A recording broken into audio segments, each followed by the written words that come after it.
Este es el momento en que los dioses descendieron del cielo y cohabitaron la tierra con la humanidad. En una entrevista de 2016, Mel Gibson dijo algo que casi nadie mencionó. Afirmó que la iglesia institucional tenía una larga historia decidiendo qué se le permitía creer al público y que ciertos textos se habían mantenido fuera del alcance, no porque fueran falsos, sino porque representaban un peligro para quienes tomaban esas decisiones.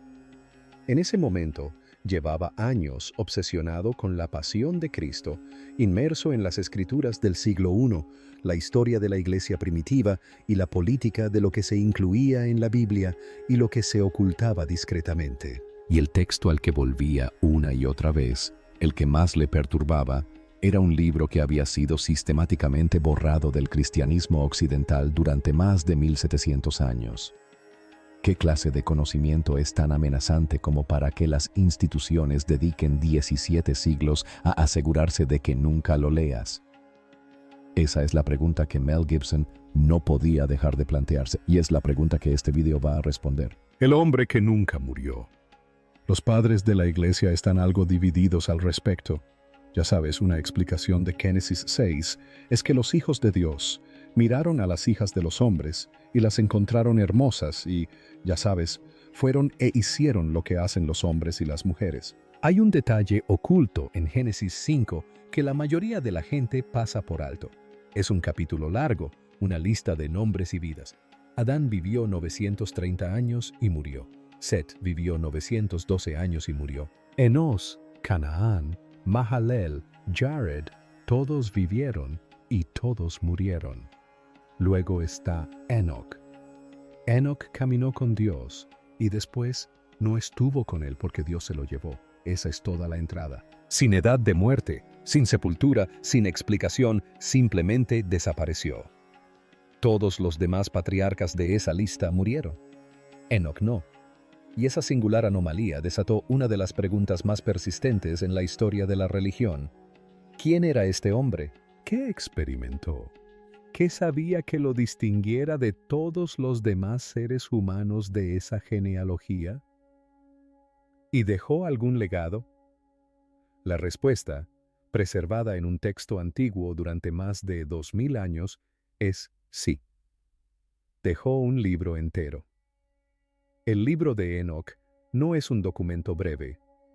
Es un relato extenso y complejo de visiones, viajes celestiales, encuentros angélicos y revelaciones cósmicas que a la mayoría de los cristianos nunca se les ha permitido leer.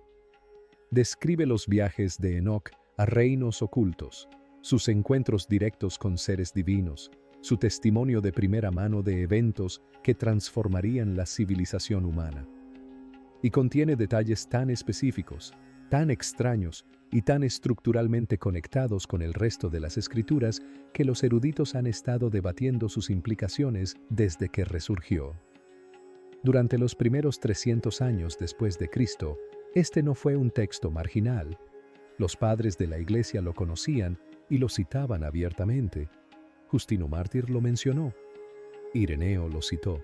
Orígenes lo estudió. Clemente de Alejandría recurrió a él repetidamente.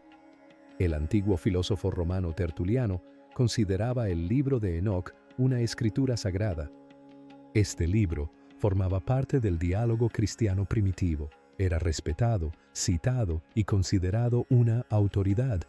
Sin embargo, casi de la noche a la mañana, desapareció. La prohibición y el entierro. Y mi intención al mencionar a Enoc era que tienes ese fragmento en el Génesis. Sí. Bueno, esa historia se desarrolla con más detalle. El Concilio de Leoa, en el siglo IV, marcó el momento en que el libro de Enoc dejó de ser escritura sagrada y se convirtió en contrabando. Se consideró controvertido, incompatible con la doctrina establecida e inadecuado para el uso público. La prohibición se mantuvo, y se mantuvo tan rotundamente que en pocas generaciones, la mayor parte del mundo cristiano no solo dejó de leer el libro, sino que lo olvidó por completo. Detente y piensa en lo que eso realmente significa. No se eliminó de la Biblia, no se colocó en un apéndice o nota al pie. Verdaderamente borrado por completo de la conciencia occidental. Pasaron siglos. El manuscrito desapareció. En la época medieval, el libro de Enoc era más un rumor que una realidad. Se sabía que algo había sido excluido del canon. Muy pocos podían precisar qué, menos aún habían visto una copia. Luego llegó la Reforma Protestante, y con ella un renovado anhelo por las fuentes originales. Los eruditos comenzaron a plantear preguntas incómodas sobre el contenido real de la Iglesia primitiva antes de que los concilios lo filtraran. ¿Qué textos habían circulado libremente antes de que ciertas instituciones decidieran qué se le permitía creer al público? El interés por el libro de Enoc resurgió discretamente, pero nadie lograba encontrarlo. Aparecieron falsificaciones, textos que aprovechaban el anhelo por lo prohibido, afirmando ser el libro de Enoc perdido y sin superar ninguna prueba de autenticidad. El manuscrito original, al final, había sobrevivido, en el único lugar al que el Consejo de Laodicea nunca pudo llegar, el descubrimiento rojo. A finales del siglo XVIII, un explorador escocés llamado James Bruce viajó a Etiopía. No buscaba específicamente el libro de Enoc, pero lo que encontró en la colección sagrada de la Iglesia Ortodoxa Etíope cambió para siempre la erudición bíblica. 3 copias del manuscrito original escrito en gaés, la antigua lengua lúgica de Etiopía, intactas, completas, conservadas durante más de 1000 años de silencio. La Iglesia Ortodoxa Etíope había protegido este texto desde antes de que los concilios de Roma y Constantinopla se reunieran para decidir qué se le permitía al cristianismo. Habían adoptado el cristianismo tempranamente, antes de la estandarización del canon occidental, antes de que la maquinaria política del imperio comenzara a determinar qué verdades se le podían confiar al público. Los edictos del concilio de Leadilla nunca se impusieron en Etiopía. El libro de Enoc simplemente nunca fue prohibido allí. Fue copiado, estudiado y venerado, mientras que al resto del mundo cristiano se le decía que no existía. Bruce llevó 3 copias a Europa. En 1821, Richard Lawrence publicó la primera traducción al inglés. En 1912, R.H. Charles publicó la edición académica definitiva que finalmente daría a conocer el texto completo en la comunidad académica occidental. Posteriormente, en 1947, aparecieron fragmentos del libro de Enoc en la Cueva 4, entre los rollos del Mar Muerto. Fragmentos que confirmaban la extrema antigüedad del texto y su profunda integración en el pensamiento judío del Segundo Templo siglos antes de Cristo. Y atención, el libro de Enoc no era una falsificación medieval. No fue inventado para llenar un vacío. Era antiguo, circulaba y se citaba como fuente autorizada mucho antes de que alguien decidiera que debía desaparecer. El Nuevo Testamento mismo lo demuestra. La Epístola de Judas contiene una cita directa del libro de Enoc. Judas 1, 14 a 15 dice: Enoc también profetizó estas cosas en la 7ª generación desde Adán, diciendo: He aquí que el Señor vino con sus santas miríadas para ejecutar juicio sobre todos. Citaba un texto que consideraba escritura sagrada, un texto que en pocos siglos sería declarado demasiado peligroso para que el público lo consultara. Pero esa no es la parte que ocultaron, lo que el libro realmente contiene. Algunas personas creen que el libro de Enoc reveló muchos secretos que se han mantenido y se siguen manteniendo en secreto durante siglos. El libro detalla muchos de los eventos que se resumen en Génesis 1:6. ¿Qué contiene realmente este texto? ¿Qué hay en él que puso tan nerviosos a los concilios del siglo IV como para borrarlo de la existencia durante más de 1000 años? Comencemos con los vigilantes. El libro de Enoc presenta a una clase de seres angélicos con una única misión: observar a la humanidad sin interferir, no intervenir. Fracasaron. Y la forma en que fracasaron es uno de los relatos más perturbadores de toda la literatura antigua. Liderados por una figura llamada Samyasa, los vigilantes observaron a las mujeres de la tierra y tomaron una decisión. Descendieron, abandonaron su puesto, tomaron esposas de entre los humanos, y de esas uniones nacieron los Nefilim. El Génesis menciona a los Nefilim en dos frases. Críptico, casi casual. El libro de Enoc completa todo lo que el Génesis omite. Y lo que completa no es nada agradable. Los Nefilim eran gigantes, seres de poder físico catastrófico que consumían todo a su alrededor. Cuando la comida en la tierra se agotó, atacaron a los animales. Cuando los animales desaparecieron, atacaron a los humanos. Su presencia fracturó el orden natural desde sus cimientos. La tierra no podía sostener lo que representaban, y los vigilantes no se limitaron a engendrar descendencia monstruosa. Enseñaron a la humanidad cosas que nunca debió saber: armamento, astrología, encantamientos, los movimientos de los cuerpos celestes, las propiedades de las raíces y las plantas utilizadas en la hechicería. Cosas que no solo impulsaron la civilización, sino que aceleraron su capacidad de autodestrucción total. Aquí es donde la cosa se pone extraña. Enoc describe a los vigilantes como seres enormes y luminosos que irradiaban luz como la superficie del sol. Describe su transporte como carros de fuego con ruedas que giraban tan rápido que parecían arder, cruzando el cielo con un sonido similar al de un trueno, cubriendo distancias a velocidades que desafían la comprensión. Describe ser llevado personalmente a reinos ocultos, lugares secretos en la tierra y en el cielo, áreas completamente fuera de la percepción humana normal. Los eruditos teológicos interpretan esto como imágenes angélicas. Pero investigadores como Erich von Daniken han señalado un lenguaje casi idéntico en textos sumerios que describen a los Anunnaki. Seres que, según se dice, descendieron del cielo, enseñaron a la humanidad astronomía, matemáticas y agricultura, y que fueron descritos como gigantes luminosos. Estos relatos surgieron de forma independiente en civilizaciones sin contacto registrado que describieran el mismo tipo de seres, el mismo tipo de transferencia de conocimiento prohibido. Ya sea que se lea el libro de Enoc como historia sagrada o como registro suprimido de algo real, los relatos paralelos que abarcan miles de años apuntan a algo que dejó una impresión demasiado poderosa como para ser ignorada. Y atención. Los registros arqueológicos de varios continentes han documentado restos óseos y cráneos que no se ajustan a las proporciones humanas normales. Hallazgos sobre los que la arqueología convencional se muestra cautelosa, pero que siguen apareciendo en excavaciones en América, Oriente Medio y Europa. Existía algo grandioso.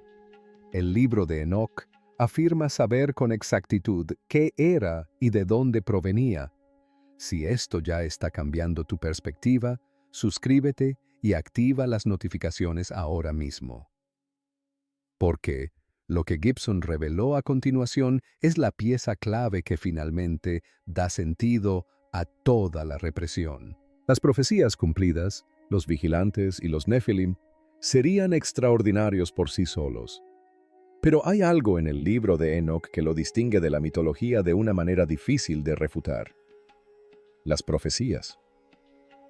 La sección conocida como el libro de las visiones oníricas contiene visiones que abarcan toda la historia de Israel desde sus inicios hasta la revuelta de los macabianos, aproximadamente entre el 164 y el 142 a.C. La Iglesia Ortodoxa etíope sostiene que esta sección fue escrita antes del diluvio del Génesis, lo que significa que fue compuesta siglos antes de que los eventos que describe ocurrieran realmente. Enoc predijo el diluvio directamente.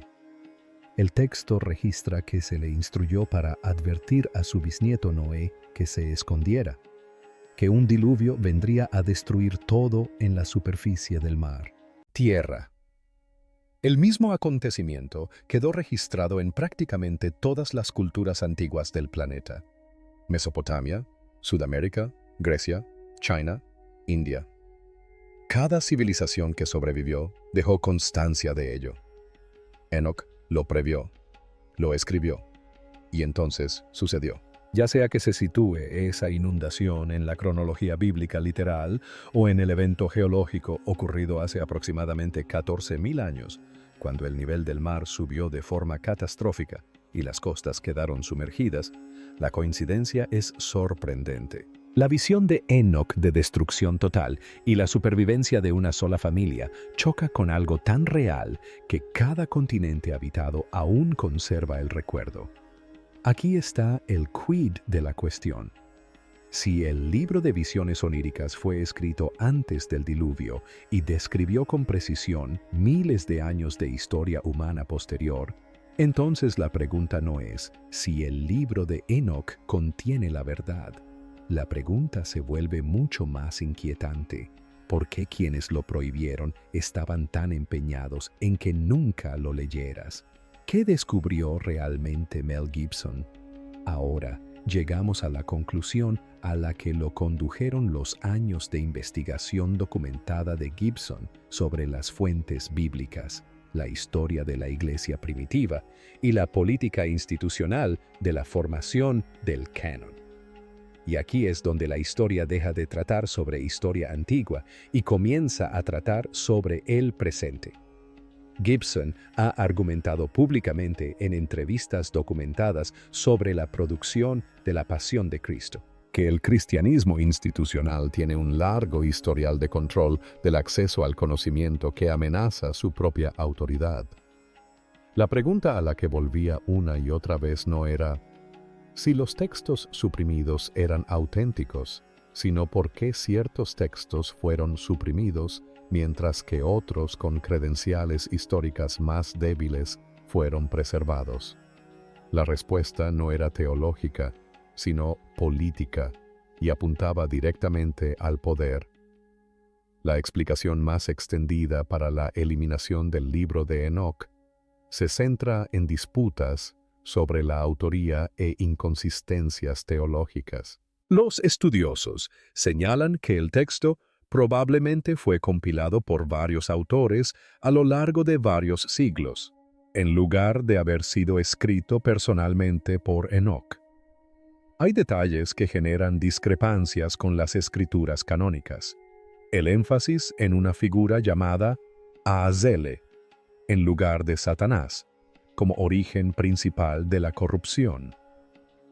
La sugerencia de que los ángeles caídos podrían conservar un camino hacia el arrepentimiento. Estas discrepancias son reales, pero la investigación documentada de Gibson apunta a algo completamente distinto. Él argumenta que las discrepancias fueron la excusa, no la razón. La verdadera razón era algo que los concilios nunca iban a registrar oficialmente, pero se hace evidente en el momento en que se examina el efecto que el libro de Enoc tiene en quien lo lee. Lo empodera por completo. Piense en lo que contiene el texto: encuentros directos con seres divinos que no requieren sacerdote, institución ni intermediario de ningún tipo. Viajes espirituales emprendidos personalmente por un ser humano común. Conocimiento de los reinos celestiales al que se accedía sin permiso de nadie. Enoc no se acercó a Dios a través del clero ordenado. Caminó con Dios y Dios lo llevó consigo. Esta es una idea radicalmente descentralizadora.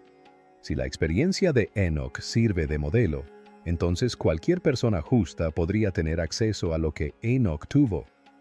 La institución no puede interponerse entre usted y eso. La institución se vuelve innecesaria. Para el siglo IV, el cristianismo había pasado de ser un movimiento perseguido a la religión oficial del Imperio Romano. Ese cambio requirió jerarquía, estandarización y control. Textos que describían el acceso divino directo sin clero, que sistemas de conocimiento detallados fuera de la autoridad institucional no solo eran inconvenientes, sino incompatibles con lo que la Iglesia se estaba convirtiendo. Y aquí es donde la investigación de Gibson hace imposible descartar. El libro de Enoc no sugiere que la corrupción introducida por los vigilantes terminara con el diluvio. Dice que ciertos linajes sobrevivieron. Ciertas dinámicas espirituales se integraron en el tejido de la civilización humana y continuaron operando desde dentro, incrustadas en estructuras en las que la gente común fue educada para confiar sin cuestionar. El problema no se ahogó, se adaptó, resurgió. Y según Gibson, aún opera dentro de instituciones que han pasado 1700 años diciendo que este libro es demasiado peligroso para leer. Gibson concluyó que esa es la verdadera razón por la que el libro de Enoc fue prohibido. No fueron los ángeles, ni los gigantes, ni la insinuación de que la corrupción aún existe, ni la razón por la que Etiopía lo conservó. El libro de Enoc podría haber sido el primer relato escrito por humanos y también la inspiración para el Génesis. Su conservación en Etiopía no es casualidad, es la prueba más importante de toda esta investigación. Etiopía adoptó el cristianismo en el siglo IV, aproximadamente en la misma época en que los concilios principales estandarizaban el canon occidental en Roma y Constantinopla.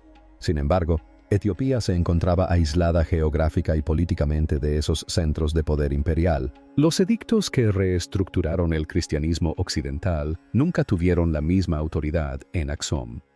La Iglesia Ortodoxa Etíope desarrolló su propio canon, más amplio, más antiguo y menos influenciado por las presiones políticas del imperio, e incluyó el libro de Enoc sin dudarlo.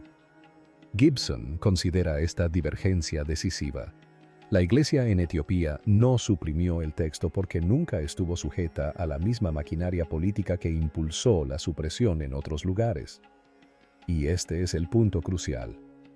Si la decisión de excluir el libro de Enoc hubiera sido una conclusión teológica genuina, alcanzada por cristianos serios que reflexionaban honestamente sobre las Escrituras, Etiopía también la habría alcanzado. Pero no fue así. Conservó el libro, lo copió, lo protegió y lo trató como escritura sagrada durante más de 1500 años. Esta divergencia revela la verdadera naturaleza de la supresión. No se trató de un discernimiento espiritual universal, sino de una decisión tomada por hombres específicos en ciudades específicas bajo presiones políticas específicas, mucho más relacionadas con la consolidación de la autoridad institucional que con la autenticidad del texto que estaban borrando. La pregunta que esperan que nunca te hagas es la conclusión de Gibson, documentada a lo largo de años de declaraciones públicas e investigaciones. El libro de Enoc no fue prohibido por ser inauténtico, sino por ser demasiado auténtico, demasiado específico sobre la naturaleza del mal, demasiado preciso sobre los orígenes de la corrupción y demasiado claro sobre la guerra espiritual constante que la religión institucional necesitaba mantener abstracta, distante y a salvo en el plano teórico. El libro nombra los mecanismos de la corrupción. Rastrea el mal no hasta un vago principio moral, sino hasta decisiones específicas tomadas por seres específicos, con un poder específico que abusaron de él, y se niega a permitir que esas consecuencias permanezcan a salvo en el pasado. Las implicaciones se extienden a la historia humana, a las instituciones, al presente, a las estructuras de autoridad que más se benefician de que nunca te hagas las preguntas que plantea este libro. Detente y piensa en lo que eso significa realmente. Si el libro de Enoc tiene razón, la pregunta no es si la guerra espiritual es real, sino si se nos ha impedido deliberadamente comprender cómo funciona realmente, quiénes están involucrados y por qué las personas con más poder para suprimir ese conocimiento eran las que más tenían que ganar al hacerlo. El libro de Enoc también describe la arquitectura del cielo mismo, los nombres y funciones de seres angélicos específicos, y la organización de la autoridad divina en múltiples reinos. El conocimiento se entendía como poder. Al restringirlo, las autoridades religiosas mantenían su posición como únicas intérpretes de la realidad divina. Los creyentes comunes solo necesitaban confiar en la institución que afirmaba ser la única intérprete. La publicación del libro de Enoc significó liberar la idea de que Enoc un ser humano común, caminara personalmente por esos cielos, recibiera ese conocimiento directamente sin sacerdote, sin consejo, sin permiso de nadie, y que el mismo acceso pudiera estar disponible para cualquiera lo suficientemente justo como para seguir el mismo camino. Esa idea nunca ha dejado de ser amenazante, y así el libro permanece excluido, sigue siendo etiquetado como apócrifo, sigue siendo silenciosamente descartado mientras la Iglesia Ortodoxa etíope lo ha tratado como escritura sagrada durante más tiempo del que el canon occidental ha existido en su forma actual. El libro de Enoc ha sobrevivido a todo lo que se le ha atribuido, una prohibición impuesta a través de imperios, 1000 años de borrado. Sobrevivió porque una iglesia en un país se negó a dejarlo morir, conservando copias hasta que un explorador escocés entró por sus puertas y el resto del mundo finalmente supo lo que les había sido arrebatado. Lo que la investigación de Mel Gibson señala es un patrón mucho más amplio que un texto antiguo. Ciertos conocimientos se restringen, ciertas preguntas se entierran. Ciertos libros son etiquetados como peligrosos no porque sean falsos, sino por lo que sucede cuando suficientes personas los leen. Una cosa es indiscutible, fue deliberadamente ocultado y las razones oficiales para ello nunca se han resistido a un análisis honesto. La pregunta de Gibson es la que impulsa toda esta investigación, no si pertenece a la Biblia, algo más sencillo, algo mucho más inquietante. ¿Qué temen que descubras si la lees? Si este video te mostró algo que nunca debiste saber, compártelo con alguien que necesite escucharlo. El conocimiento que permaneció oculto durante siglos merece finalmente salir a la luz. Y si quieres profundizar en los textos, la historia y las preguntas que la religión tradicional aún se niega a responder, Suscríbete ahora porque esto es solo el comienzo.